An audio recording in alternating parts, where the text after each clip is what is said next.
I also want to thank all of our sponsors that bought ad space in our program tonight, which helped make this event possible. Thank you very much for that. And lastly, the members of our political forum committee that planned this event and came up with compelling questions. Committee members are listed on page 9 of your program, and we're all BPW members. We have copies of the 5 amendments on the ballot, along with the names of supporting and opposing organizations right by that door that you came in on the right-hand side. If you don't have a copy, we have many copies all stacked up there. In fact, it looks like this. It's a one-pager because there are only 5 amendments.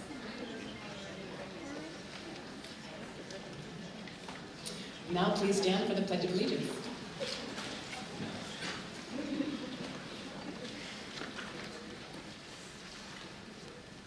I pledge allegiance to the flag of the United States of America and to the republic for which it stands, one nation, under God, indivisible, with liberty and justice for all.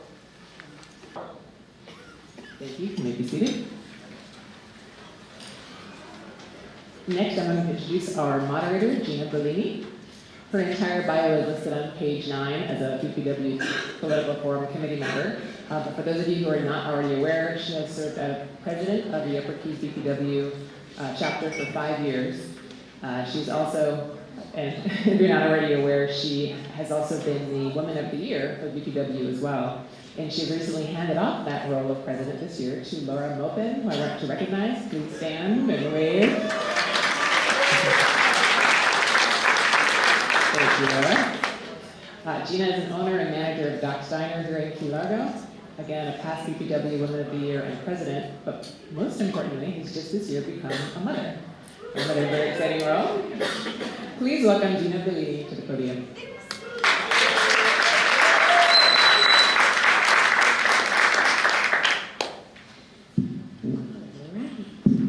I'm going to make one little quick announcement. Thank you, Margie, for that wonderful welcome. But if you do have cell phones, can we just make sure that they are on vibrate or off so we don't get some ring-a-ding-ding? But with that being said, good evening, everyone. Tonight we look forward to assisting you in gathering the information that you're all going to need for the day you go out and vote. Remember, early voting starts on Monday in Monroe County. And now I'm going to talk about the format this evening. The order of the evening is in the program. And when your seat is called, please come forward and have a seat at this table. You each will get 30 seconds to introduce yourself. Afterwards, I will pose a candidate-specific question. You will have 90 seconds to answer. Candidates, I will repeat the question only once if it is requested. After each candidate answers, their opponents will get 30 seconds to rebut their opponent's answer. If you are the only candidate in attendance, then there will be no 30-second rebut. In front of you is Audra. Wave your hands. She is my trusty timekeeper, and she also helps me and Paul, our audio man. She will inform you with a green paddle when we will begin. When the yellow paddle is raised, you have 15 seconds to finish your thought. At the end of the allotted time, a red paddle will come up, and your mic will be turned off. Please be fair to the other candidates and respectful of the process. Does anyone have any questions? No questions? All right. Before we begin with the evening's, this wonderful forum this evening, I want to just recognize the unopposed candidates that were elected already in the primaries or were unopposed. If anyone's here, I know I saw Deb Gillis, I saw Denise Henriquez. Is anybody? Do you want to stand and we can applaud you? I love it. Congratulations. Thank you. All right, with that being said, we're going to begin. Our first area is the Key Largo Fire and Emergency Medical Board, seat 5, Frank Coughlin and Dan Powers.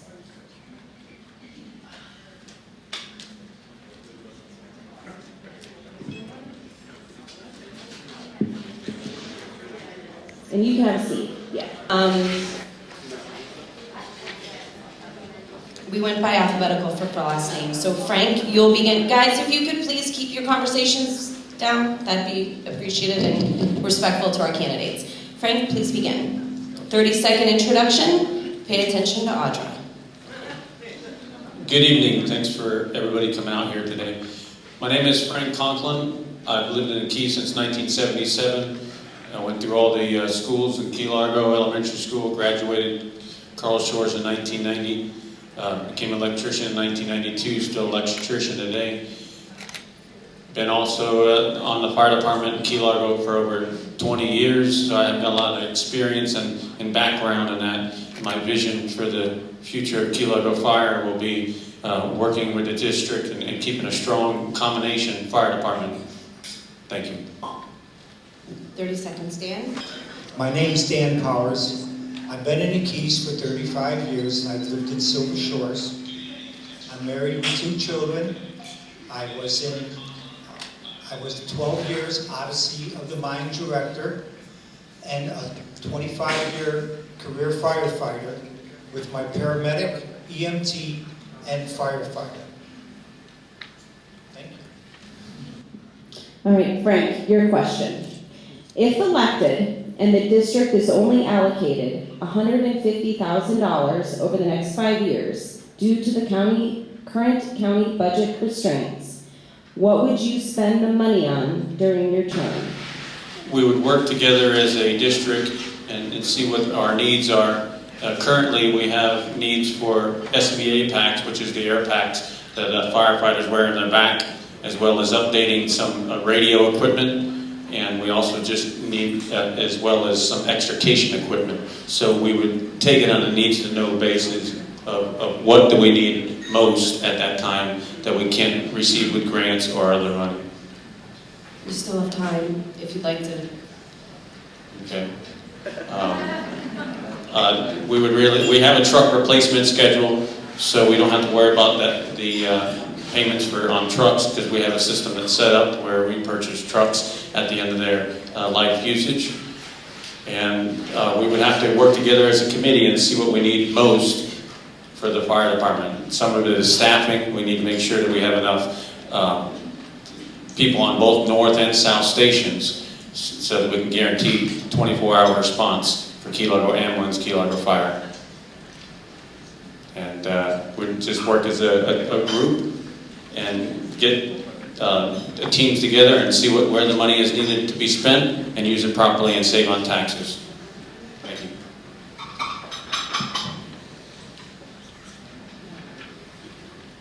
Okay. Dan, you have 30 seconds to rebut his answer.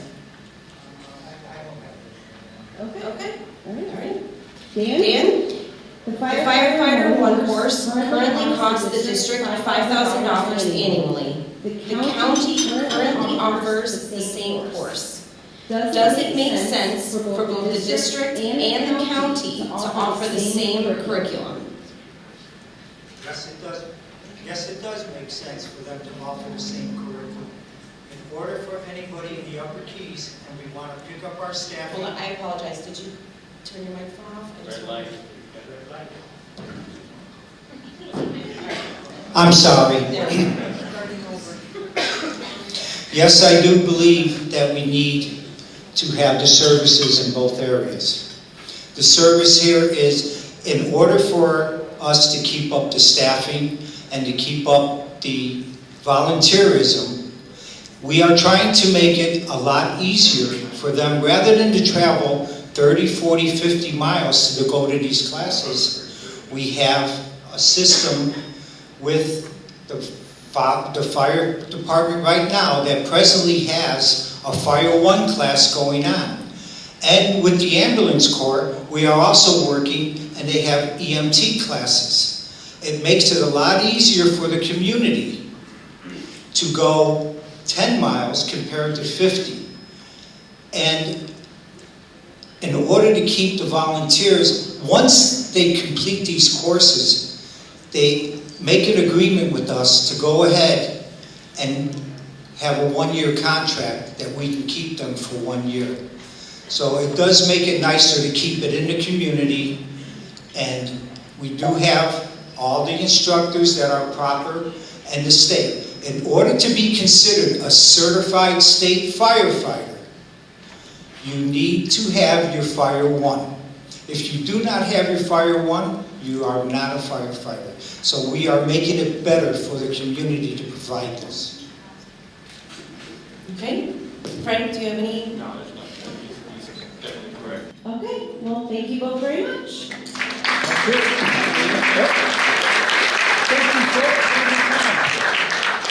Next up is the Key Largo Wastewater Board, Gary Bauman, Dennis Talton-Jerome, Steve Gibbs, and Sue Hine. Check, 1, 2.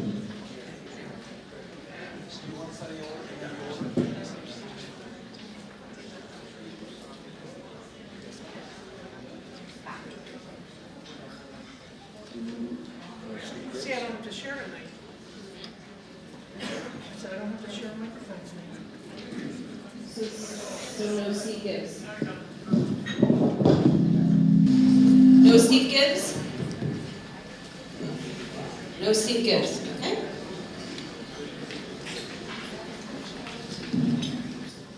All right, we're going to begin with Gary. If you could, start in 30 seconds, please.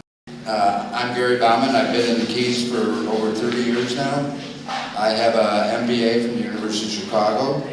I've been elected twice to the Wastewater Board, once in 2002 and once in 2006. And I'm proud of the accomplishments we had there, where we built the entire $15 million plant on time and in budget. And I'm very passionate about the Wastewater Board and very much hope that you'll vote for me again. Thank you. Dennis, 30 seconds. Good afternoon. I'm Dennis Talton-Jerome, and first, thank you all for putting on this beautiful event. We moved to Key Largo 6 years ago. I married 48 years to a fantastic lady. Her name is Lee. I have a bachelor's and a master's of education, and I was a business owner for 32 years, and very much acclimated to proper finances for any organization. It's nice to be here. Sue? Hi, I'm Sue Hine. I've been in Key Largo 10 years. I moved down from Syracuse. Yes, I like snow. I worked for Agway Insurance Company for 30 years. I was a state filer. We filed all the rates, rules, and forms. It's an incredibly detailed job. One thing is good is I'm a very analytical person. I've started going to the wastewater meetings about 8 years ago, and I've been going ever since. I've been advocating for citizens, our customers, to make sure that everything is in the favor of the customer. Okay. We're going to begin with Gary with your question. You have publicly expressed concerns regarding the denial of your request to audit the process and procedures of wastewater operations. What raised your concern to request this audit? If elected, how do you propose the governance to be more transparent? I see you're paying attention to what I say. There's 3 procedures that are key to the Key Largo Wastewater District. One is hurricane protection. One is ongoing maintenance. The systems are getting a little bit older now. And the third is customer support. All of those procedures and processes were done in-house. That is to say, there was not any emergency management people that were helping with the hurricane preparedness, which concerns me. There's the customer support people are young, they're new. I would like to see somebody audit that as well. And for maintenance, we have some very good engineers. They know what to do. I don't think we need to audit them, but certainly hurricane protection and customer support are 2 key areas of the wastewater board. Thank you. Dennis, if you have a 30-second rebut, you're more than welcome. No, there's no need to rebut this statement. Sue? Okay. Dennis, your question. In 2014, you ran for school board after teaching for 30 years. What specific skills do you have to offer a similar level of expertise to the wastewater board? Actually, I taught 42 years, but those were all good years and it's something that I enjoyed. By being a business owner, I have a great sense for the economics of any organization. I like to also be a great listener and pay attention to what's going on, and I think important, intelligent questions should be asked at the appropriate time. I like to see boards operate in an efficient manner. I serve on a lot of boards here in the Florida Keys and elsewhere, and some of them in the capacity of treasurer, so I deal with finances all the time. I think that an efficiently run board, I think a transparent organization is really important. So those are the kinds of things that I always espouse to and support and would bring to the board if elected.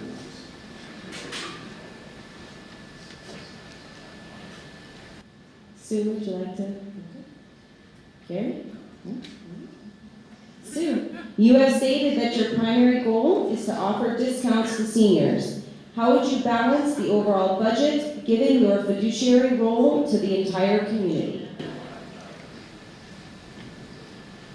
Well, firstly, thank you for the question. The seniors have already been granted the discount if they're eligible for the FKAA discount. That if the Key Largo Wastewater Board finally agreed with me that yes, we should give it to the Key Largo wastewater customers also. The minuscule amount that is going to be granted doesn't have an impact on the overall budget. The wastewater, once the $40 million debt is gone, the wastewater is going to be a cash cow. The money is still going to keep coming in. The money will still continue to come in. There's not a concern about what we would do to offset it. There isn't a need to offset anything. And the biggest impact is once the $40 million debt is gone, those of you who pay your aquatic bill pay $33.60 a month for a service development charge. That will be disappearing. The $5.72, this is residential, the $5.72 you pay for 1,000 gallons, the board has pretty much already agreed that that's also going to be brought down after we do a rate study.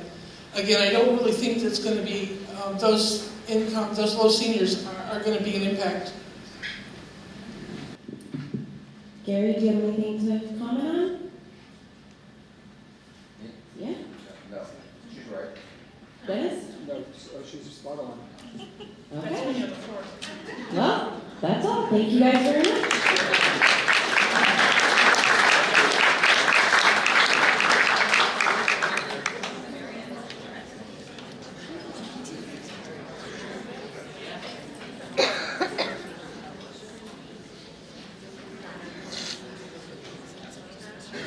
Next up, Islamorada Village Seat 2, David Warner, Cheryl Means, and I'm not sure, I don't think David Prideaux is here.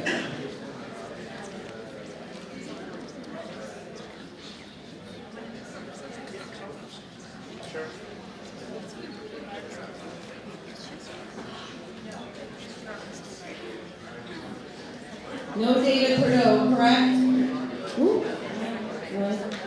Okay, as long as it's not me.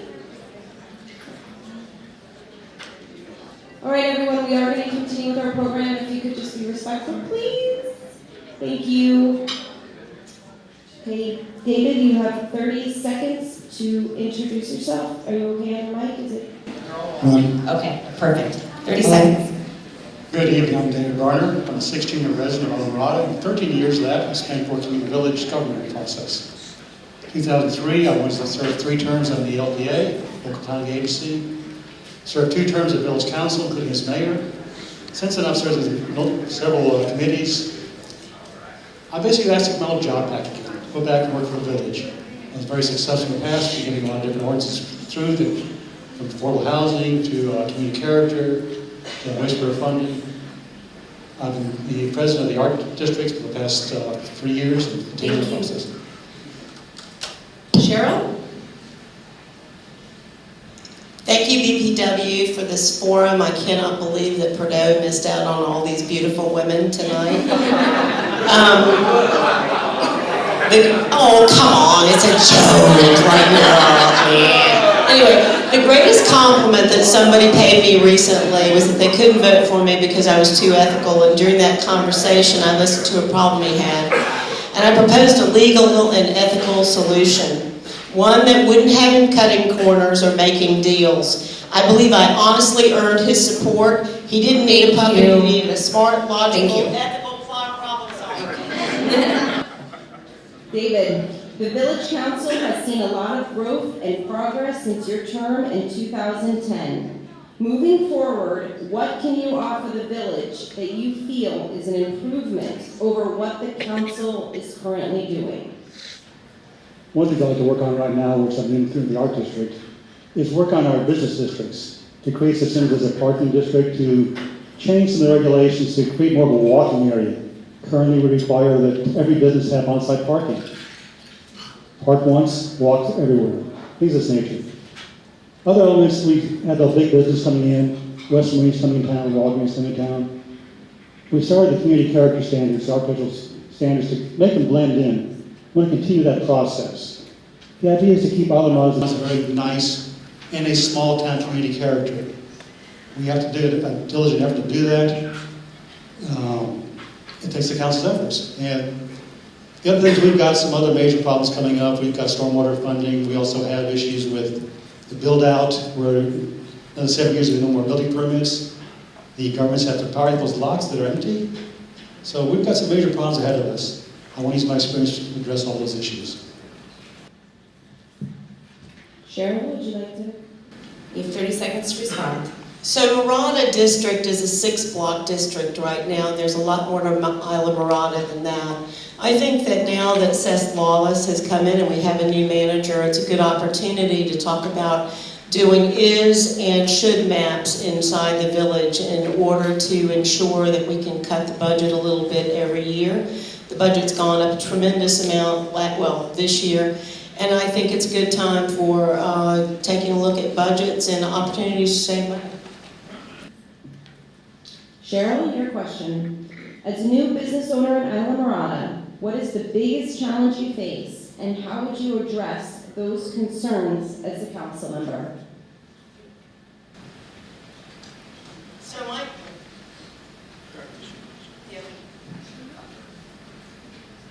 in my last job, I had over 550 people that reported to me in a three multi-billion-dollar factories. It's all about making things work efficiently and effectively.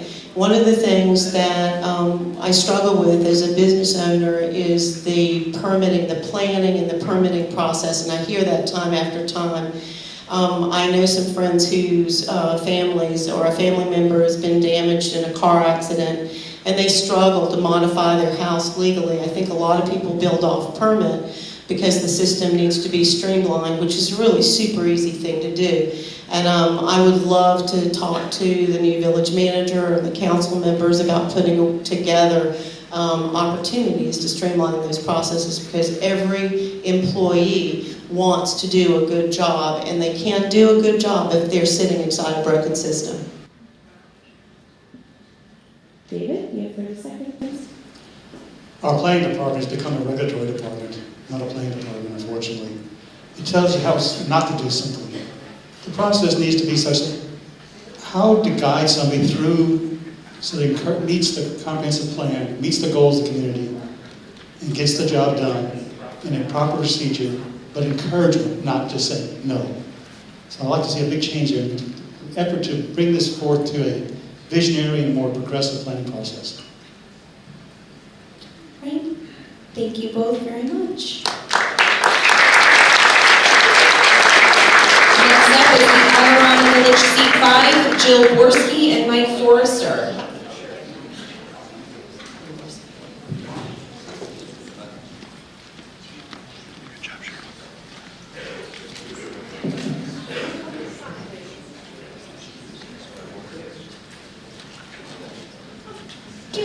Test. All right, Jill, you have 30 seconds. I want your vote because I have the experience serving on Village Council and as a senior staff member working in Village Hall. My name is on the Islamorada Community Center because I was a vocal supporter of the structure. I am known statewide for my dedication to a 70-year-old media group for which I serve as board chair. I have no conflict of interest through a landlord-tenant relationship with Islamorada's mayor, like my opponent. I look to the future because I have 2 boys who, along with other youngsters, deserve the best possible world. Hi, I'm Mike Forster. I'm a 27-year resident. I'm a proud 8-year serving member of Islamorada Village of Islands. I look forward to 2 more years to keep the initiatives going and flowing. And just like we fixed your pedestrian walkway, that was an initiative one of mine, and look forward to many more to come. Okay, Jill, your question. You have served on the council previously. I'll start over. You have served on the council previously. What inspired you to run, and why would you be a better choice than your opponent? I stepped up because I didn't like the way the village manager demotion was handled. I felt like it wasn't handled via the Sunshine Law. I truly believe that if you are serving in the public interest, there is no reason to keep things a secret. Therefore, I'm the better candidate because I operate in the Sunshine Law, I share information, and I will want to hear your opinion because that makes me a better able to do my job. Right? Yes, I want to say that as far as village manager went, it could have been handled in a lot better fashion. It's the same fashion that's been happening since 1998. It could have been done better. As far as the Sunshine Law, with the vote, it was 4-1. So 4 of us didn't get together and say we're going to get rid of the manager. It's something that happened, and it was a majority, and that's just the way it happened. Okay, Mike, your question. Your interaction and understanding of government agencies and how they affect Islamorada has grown since your first term. How do you continue to affect change within the labyrinth of dependent relationships that is the state of Florida? I've come to the realization after my first 4 years was a culture shock of being an elected official. Now I know I've matured and I realize that we are an artery of islands. We're not just Islamorada, we are Monroe County. And the more that we get along and we spend time together and we nurture the relationships that we have in Tallahassee and we have in Washington, we can get so much more for our dollar if we go hand in hand. And that's why I feel I've matured and grown, and I can bring to the table so much more. Jill? I am very proud that I brought back $4.4 million to buy the Key Tree Cactus property. That was one of only 8 properties with this special species in Islamorada. And Ron Saunders is here tonight, and he was our representative in Tallahassee, and that shows that I can work with our representatives up there. Okay, thank you. Next up, Mosquito Control District 1, Jill Crane Gage, Oliver Cafoy, and Catherine Watkins.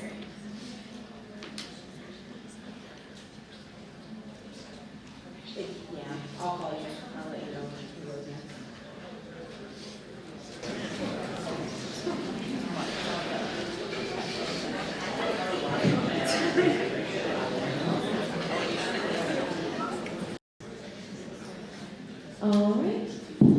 All right, Jill, you have 30 seconds. Intro, guys, please. Keep it fair for everybody. Thank you. Good evening, everyone. Jill Gage. I'm the current District 1 Florida Keys Mosquito Control Board Commissioner, running for re-election. I would ask for your vote in November so I can continue working hard for the residents of Monroe County. My current role is the Assistant Finance Director of the Sheriff's Department. In that role, I overlook a $20 million budget. I've been endorsed by the Sheriff Rick Ramsey, Ocean Reef Political Action Committee, and several other organizations because of my hard work, dedication, and excellence, and I'll continue to work hard for you. Thank you. Oliver, 30 seconds. Hello, my name is Oliver Kofoy. I'm a Green Party candidate. I ran 4 years ago because of the GM mosquito issue, and I'm running again because of the GM mosquito issue. I have a science degree. I run the Key West wastewater treatment plant. I've been elected Vice Commander of the Coast Guard Auxiliary in Key West, also elected to 111 unit condo building in Key West. Thank you. Catherine? Hi, I'm Catherine Watkins. I have an MBA in marketing. I opened and run my own social media consulting company. I have over 15 years experience in operation management in the hotel industry. Recently got married. I have 5 children, wait a minute, 1 on my own, and 4 stepchildren. I'm for a safe environment. I'm very passionate about our community. I was recruited actually by the neighborhood. I'm not for the mismanagement that led to the high tax rate, and I ask for your vote on November 8th. Thank you. Jill, the September 7th keynoter quoted you saying, of the 36 employees in Key West, most are field inspectors and 4 are accounting employees. These 4 will now work out of 3 modular trailers at a total cost of $155,000, end quote. With excess space available in the Marathon facility, why was the purchase of these temporary trailers necessary? There is no excess space in the Marathon facility. There are staff that are going to be moved up to Marathon, vacating those spaces. We do need a structure in Key West to allow human resources, the admin staff, the field inspectors, there's a biologist, to have a place to work out of. And I felt, I did, obviously everyone reads the paper here, we were potentially looking at a 45.9% tax increase. In the final budget hearing, I worked really hard to have 4 votes reversed to bring those taxes down to 22.7% and make sure that we do still have operations in the lower keys, but we were not in a position to pay for a $4.5 million building. We do have a reserve fund that's set up that the board set policy. We do have $2.5 million that will be kept in reserve. So there has not been mismanagement of funds. Our board has been very fiscally responsible. We did spend down the reserves and adopted rollback in prior years because mosquito control does not need to have $8 million sitting in the bank.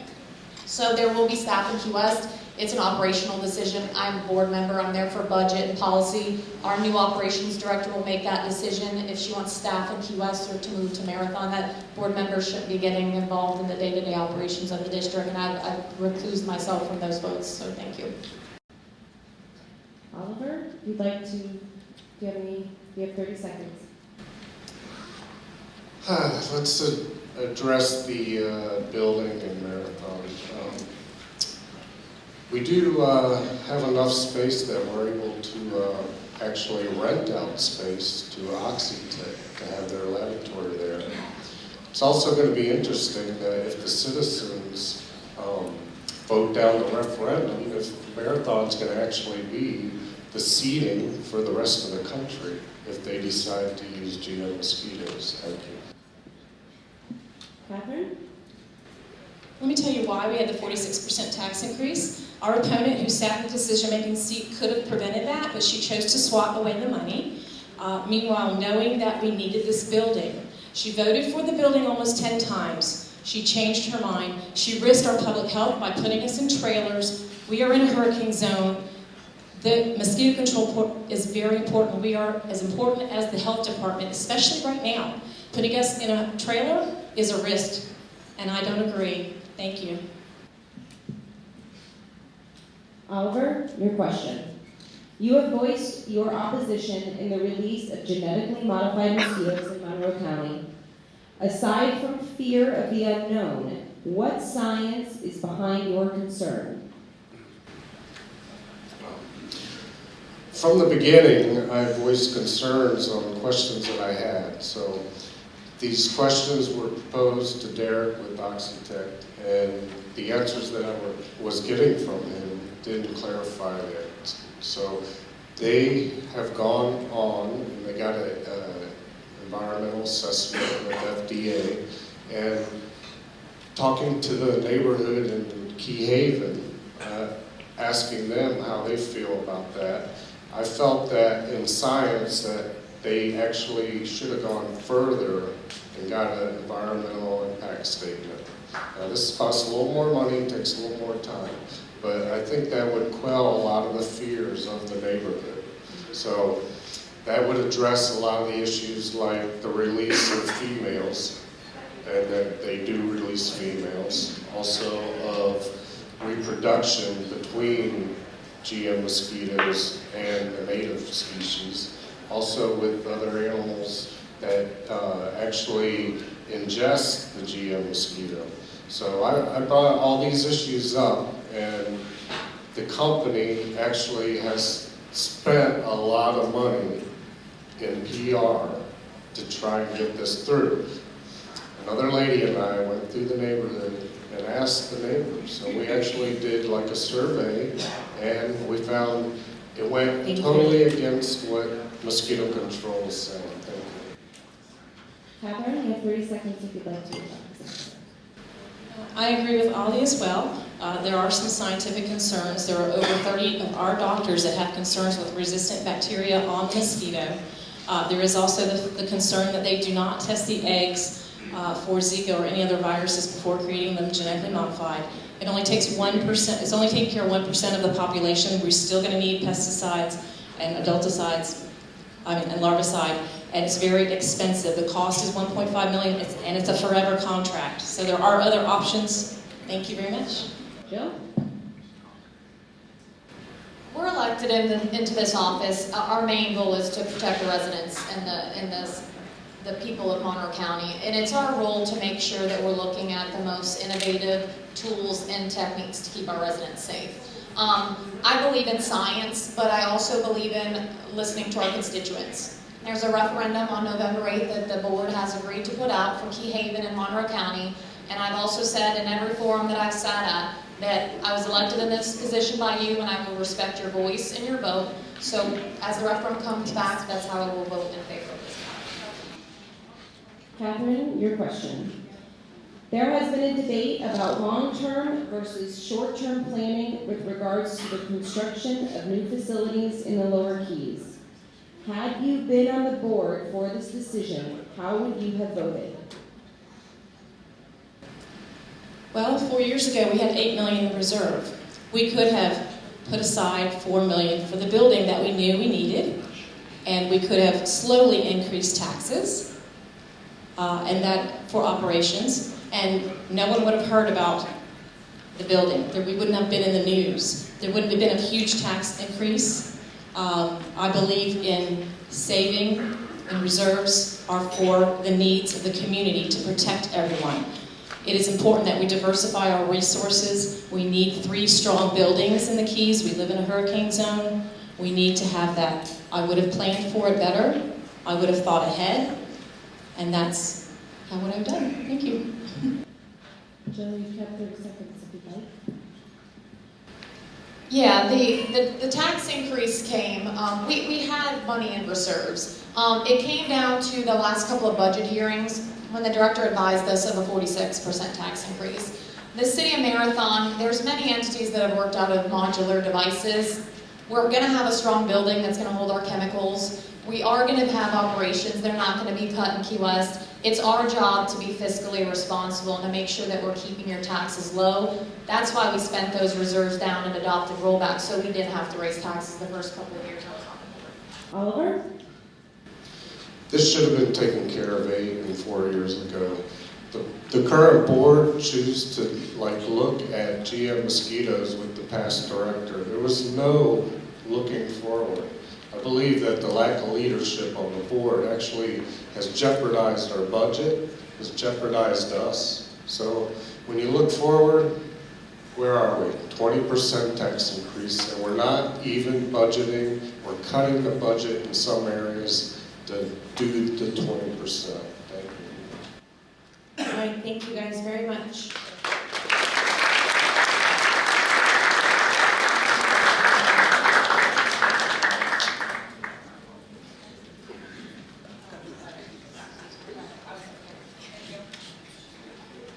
Next up, Mosquito Control District 3, Brandon Pinder and Stephen Smith.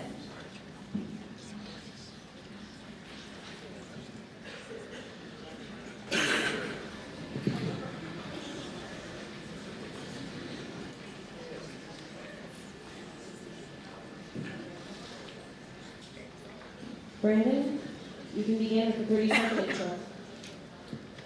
Thank you, Gina, and thank you for the BPW. My name is Brandon Pender. I'm running for Mosquito Control Board District 3. I'm a 7th-generation Keys resident.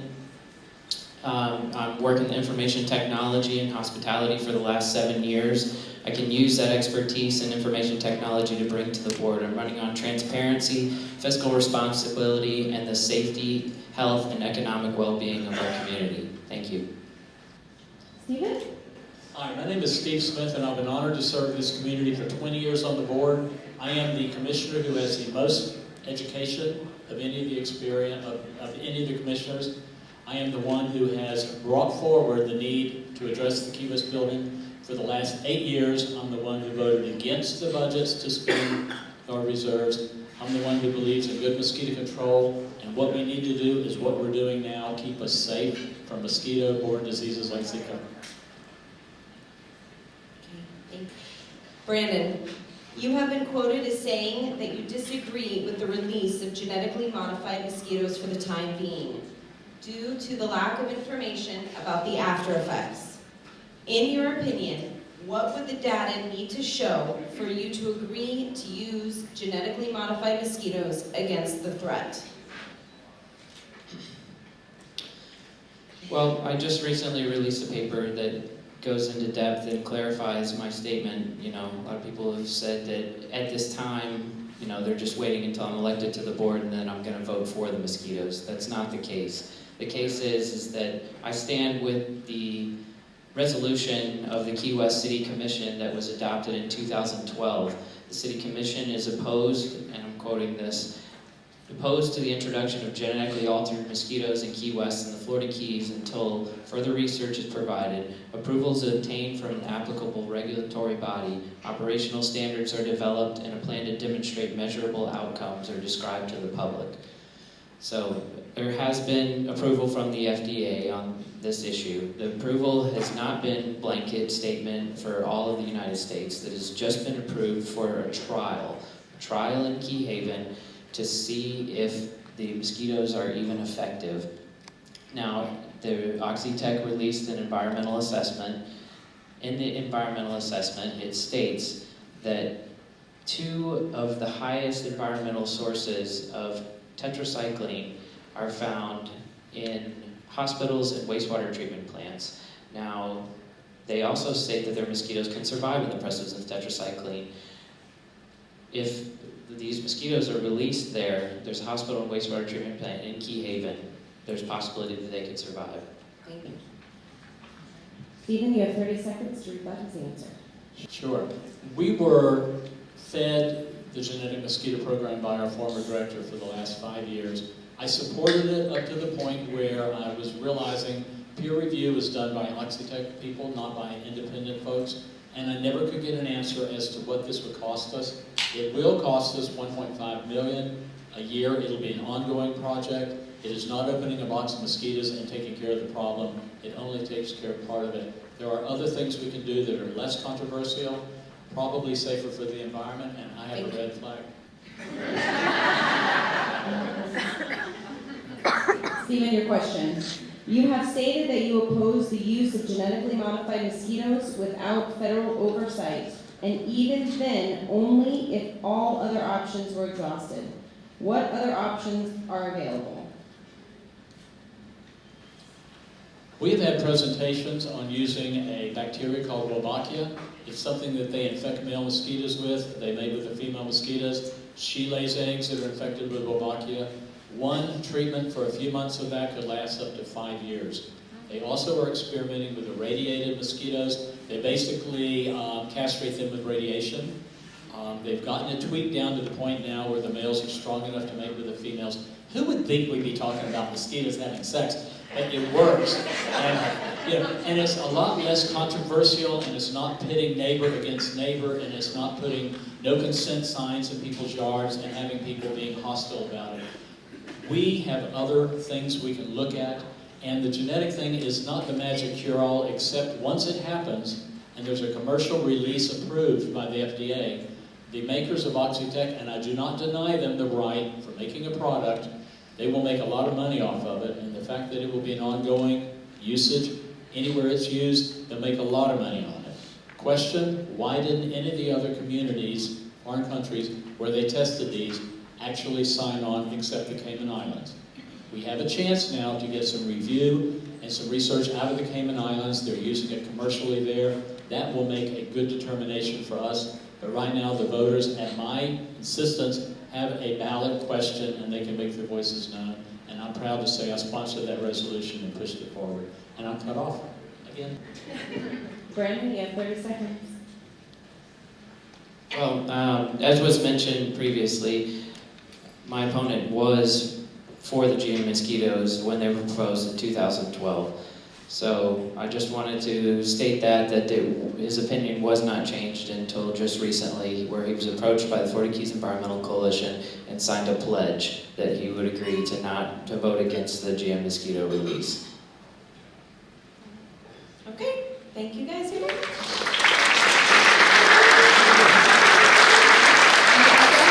Mosquito Control District 4, Janet Wood and Stanley Zuba.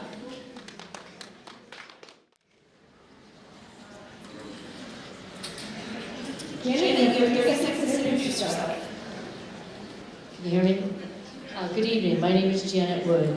I'm a 61-year resident of Islamorada, a partner in Ace Hardware, and I'm known countywide for health, safety, and welfare organizations, such as the Coast Guard and Guardian Ad Litem. Thank you for having me here tonight. I won the primary, I would not be here. So I thank you for that, and I ask for your vote on Tuesday, November 8th. I'm also very, very, very accessible. I know what it takes to do a countywide job, and I know this will be 4 years, 24/7. I'm ready to start now. Stan? Well, good evening. In the past, mosquito control was something that people really only thought about when mosquitoes were attacking them during the summer months. Residents would call and anxiously await for the fogging truck or the big yellow plane, which a lot of us remember. Things have really changed since I moved here 19 years ago. Today, mosquito control has an approximately $15 million budget, dozens of employees, 3 locations, and has now been charged with protecting our citizens from a disease that can cause brain damage in children. That disease is Zika. We need someone who has the medical, biological, and physical qualifications and expertise for a position as important as this.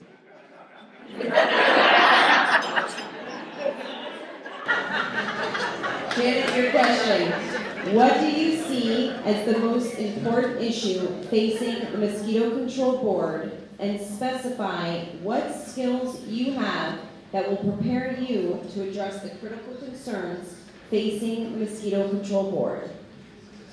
The skills I have are the fact that I've been here for 61 years. I've been there behind that mosquito truck. I have been there when we did different processes and techniques. I have been countywide. I was there when dengue broke out in Key West. I'm here now. We're completely Zika-free. I have been here. I will be here. I'm in touch with our community. Transparency is very, very important to me. When you have me on the board, there will be no surprises. There will be no tricks, and it will be completely transparent. I am working for you. If you vote for me, I equal you. I will bring to the board transparency, honesty, and make you trust in our mosquito control board again. Stan, would you like to say anything? No, thank you. Okay. Your question. Historically, the Mosquito Control Board has opted for using taxation as their sole source of funding.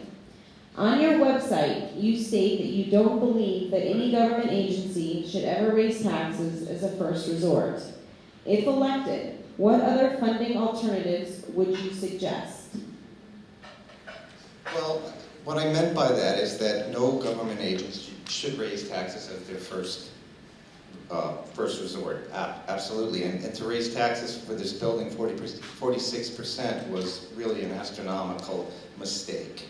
And it was due to the fact that there was not a lot of planning. So if we plan correctly and we budget correctly, we cannot have to raise taxes like we almost had to do this year. We're still raising taxes 22%, which is still a lot of money. Thank you.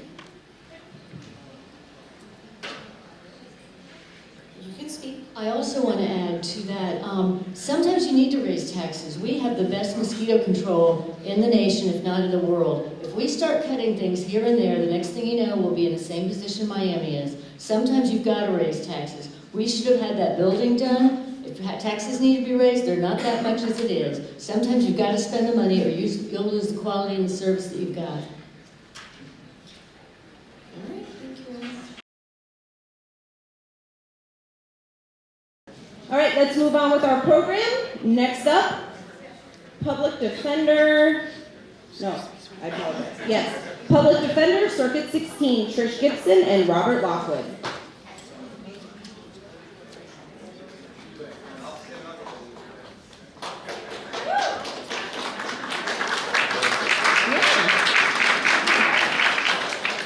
Trish, you have 30 seconds. Please begin.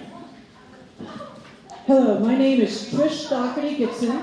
I have dedicated my entire career to the Public Defender's Office. I've been at the office for 22 years. I am currently the Chief Assistant Public Defender. I've been the Chief for 13 years. I do both legal and administrative work. I train and supervise the attorneys in the 3 offices throughout the Keys. And I have the endorsement of the Ocean Reef, keynoter, reporter, and most importantly, the current public defender, Rosemary Enright. Hello. Robert? Yes, hello everyone. Congratulations, Laura, and thank you everyone for coming out. My name is Robert Lockwood, and I'm the 2016, or one half of the 2016 Stiletto Strut Couples Champion. My career started 16 years ago. I'm a businessman. I had 2 businesses down in Key West for 5 years, a dive shop and information center. Then I went off to law school after Hurricane Wilma hit. I became an assistant state attorney in Broward County for 2 years, and then came home and was an assistant public defender for 3 years. Trish, if elected as public defender, give us 2 specific examples of how you would differ in managing the office than the current leadership. Rosemary Enright is the current public defender, and she has been an amazing mentor and an amazing boss. We have an office full of attorneys who have such experience, such as 30 years, 25 years, 20 years. People leave, they come back. It's run like a family. But I'm not Rosemary Enright. I have my own leadership qualities and my own leadership style. In fact, I've already started talking to the employees on how we're going to change some things. One of the things I would like to change is to have a monthly meeting. We have 3 offices throughout the Keys, and we will appear by Skype through to the other offices, and we will have a monthly meeting to talk about all our cases and our issues, including what's going on in each and every courtroom. One of the other things that is dear to my heart that I have been working on is to start a veterans/mental health court. I've reached out to both the VA administration in Key West and here in Monroe County to talk to them about how we can start a veterans/mental health court.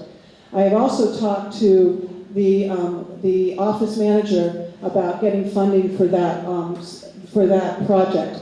This will not only save taxpayer money, but it will treat the veterans and the people with mental health that need treatment instead of jail time, and will treat them in a way that will get them out of the criminal justice system.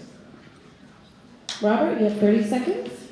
Yes, basically, I'm going to treat it like a small business, and I'm going to treat it like it's my own money that we're spending. The budget's gone up every year for the last 5 years. That needs to stop. Employee structuring, nothing's changed there at all within the business of the running of the office. Employee structuring needs to be different.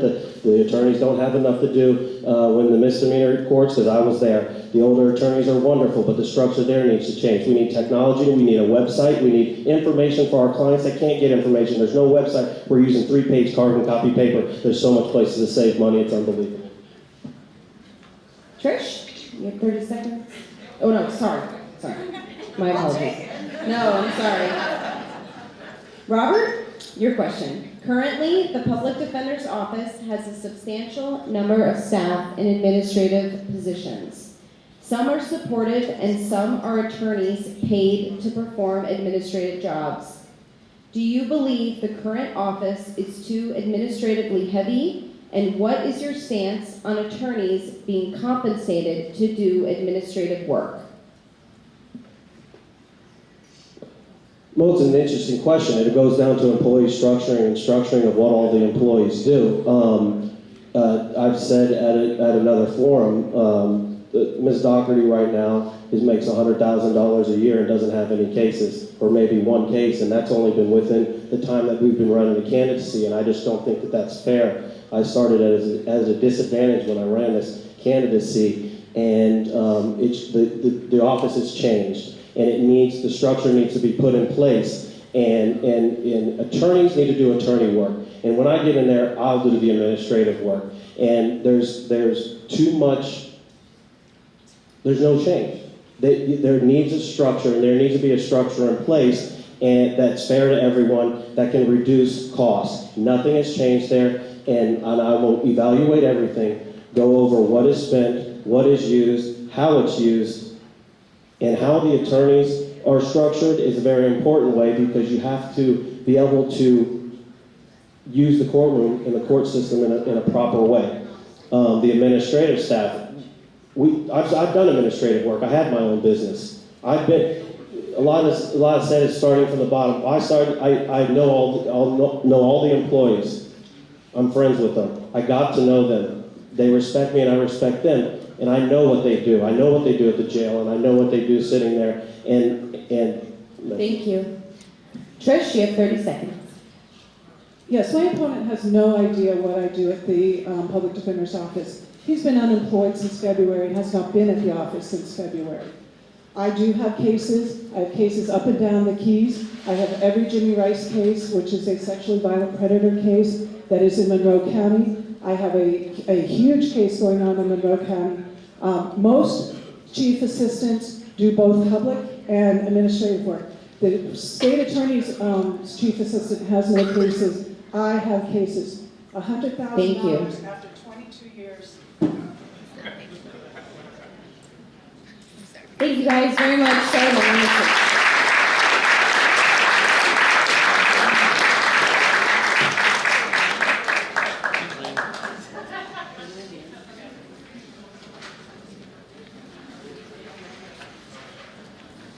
Next up, Clerk of Court, Kevin Maddock and Ron Saunders.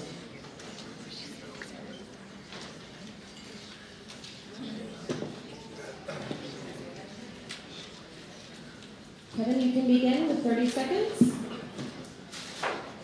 Good evening, everyone. My name is Kevin Maddock, candidate for clerk, and I will adapt my closing to be my opening.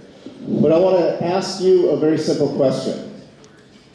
When you look to hire someone to look after your personal finances, do you call your lawyer? No. Do you look up your representative and call him? I don't think so. You call a CPA, a certified public accountant. And that is what I am, and I'm prepared to serve effectively as your clerk. Thank you. Ron, 30 seconds. Good evening, I'm Ron Saunders. I was born and raised in the Florida Keys. Went away, got my business and law degrees, came back and got active in the community. I chaired the Florida Keys Community College Board of Trustees. In 1986, 30 years ago when I had dark hair, I ran for legislature and won, served for 8 years, including 2 as the Appropriations Committee Chairman. I then was a partner in a law firm, came back and ran in 2006 for legislature again, served for 6 years. In the last 2 years, I served as minority leader of the Florida House. Kevin, your question. Currently, at the county, you don't have staff to manage.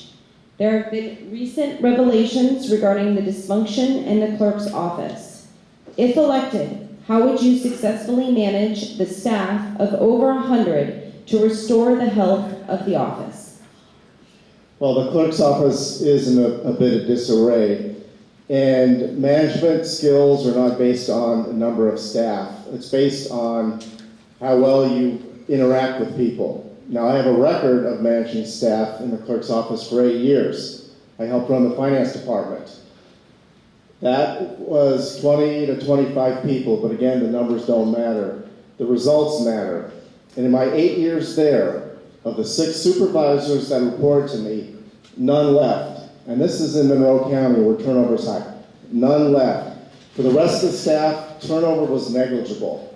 We did excellent work. All the work was done on time, competent results, and that is an indication of my ability to manage and supervise staff effectively. For the past 3 years, my opponent and the clerk have been managing the staff, and over 100 people have left the clerk's office. Now, people leave a job for one reason. It's because they just don't want to be there. I don't know the reason for it, but the results are that the staff has not been properly managed for the past 3 years, whether it's 60, 20, 100. It's how you interact with people, how much they respect you, and what are your results. It's all about the results. It's not about words. Ron, you have 30 seconds. In June of 2013, I received a call from the Chief Judge, David Ogden, who said, "There's some problems with the clerk's office. Would you be willing to come in?" I came in, met with the clerk, and was offered the job of legal counsel to handle all legal issues. But more importantly, I supervised and managed the courts and recording divisions, which had 63 employees. Out of the 96 total, I managed and supervised 63 of them. There were problems there, but blaming me for the problems is like blaming the fireman for your burning house. I came to fix problems, and we fixed them. All right, Ron, your question. As a member of the State House of Representatives, you made critical decisions on a broad range of issues for our county. What makes the clerk of court position appealing to you now? As I mentioned, when I was in the legislature, probably the most important job I had was chairing the House Appropriations Committee. That was in charge of the state budget. And as you know, legislators, they like to get things in the budget for their districts, and sometimes they're good, sometimes they're not. But we're going through tough budget times. And I said, we're not going to have turkeys. We're not going to have legislative projects that do not meet a statewide interest. And so I got Florida Tax Watch come in and talk to me. I said, give me the standards. Let me know what you think is improper spending of state tax dollars. In the 2 years I was chairman, we held legislators to that standard. In my 2 years, we were certified by Florida Tax Watch to be turkey-free. I think it's the last time it's ever happened. Because I said, we deserve to have our tax dollars spent as closely as possible, because none of us want to pay more taxes than we have to. So in the legislature, I was known as a fiscal conservative, which for a Democrat is a pretty good thing, but I was a fiscal conservative in Tallahassee. Going back to the clerk's office, to me the most important thing for the clerk is that you're the auditor for the county. Every single expenditure of the county must be reviewed and approved by the clerk. And as the clerk, I think that's a very important role. I did that in Tallahassee. I was impartial. Whether you're a Democrat or Republican, it didn't matter. I said, prove that your project is worthwhile. On the county commission, we have 3 Republicans and 2 Democrats. I don't care what party they are. If a decision comes to involve spending your tax dollars, I believe you have to have a fiscal conservative there that's going to be impartial and independent with no conflicts of interest. My opponent will have some conflicts of interest, we'll talk about in a minute, but I will not have any conflicts. I'll be a strong, independent watchdog of your county tax dollars. Kevin, you have 30 seconds. Yes, I would like to thank my opponent, Ron, for his excellent service for us in Tallahassee. But I think he's confusing the duties of the clerk versus being a watchdog for wasteful spending. The clerk does not have any policy-making power. The clerk does safeguard your tax dollars through pre-auditing all invoices. But that's not a vote in Tallahassee. That is a skill that I learned over 8 years being mentored by the former clerk, Danny Kolish. It's not something you just tell people to do. Thank you guys very much.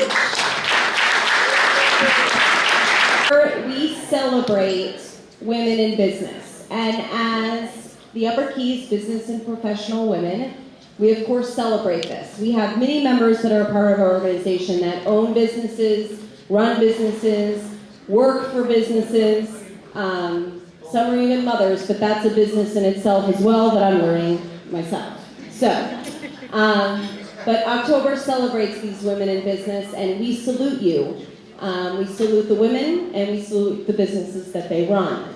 As the Upper Keys Business and Professional Women, we always, the month of October, nominate and award a Business and a Woman of the Year. This year, we had many nominations, so that's fantastic. I want to just recognize, if they're here, please stand. And then I'll announce the winner. So, Island Time Trolley, Mind, Island Time, I don't know if they're, I just hit it, okay. If you can hold your applause just till the end, that way we can just, keep it moving. So, Island Time Trolley, Mind Body Collective, Center State Bank, the Good Health Clinic, Key Dynamics and Consulting, Sunshine Printing, Keystroke Media, and the Mindful Mermaid. If I can just all applaud you all.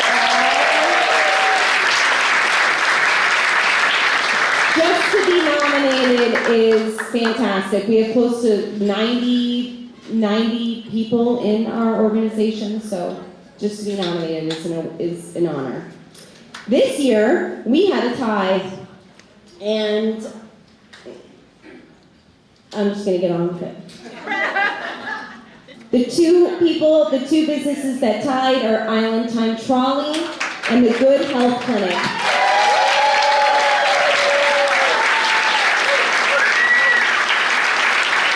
Come on up here, and I have Miss Laura Maupin, our president, who's going to, present these awards. Yeah, we're going to take a picture. Come on, Deborah.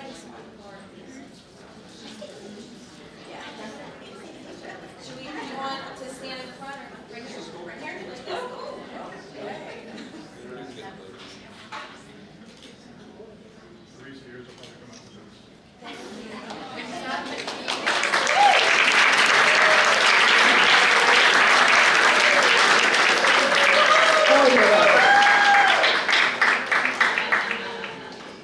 And our nominations for the 2016 Women of the Year, again, if the women could please stand, please hold your applause till the end. Kate Bannock, Cheryl Lee Talbert, Teresa Sutter, Ellie Donofrio, Vicki Fay, Pam Feeser, Laura Maupin, Susie Youngberg, Ruth Schrader Grace, and Ilya Chapman. Congratulations.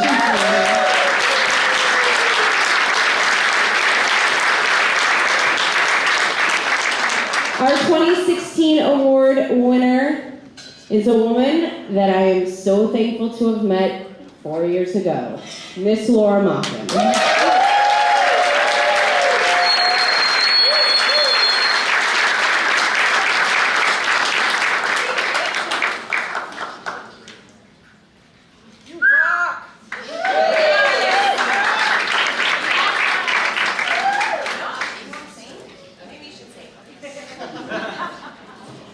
This is crazy, totally crazy. I love BPW. I'm a super junkie for personal development, as some of you know. Changed my life since 2012. And when I found this organization, it was completely cradled by their love and support and inspiration. Everything's possible. You just believe in yourself and you surround yourself with like-minded people. So keep on rocking on. Thank you, candidates, for being here. Thank you, supporters, for showing up. Love you all so much.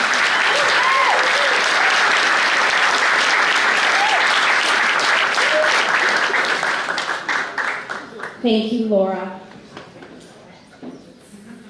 It was fantastic meeting her, I bet.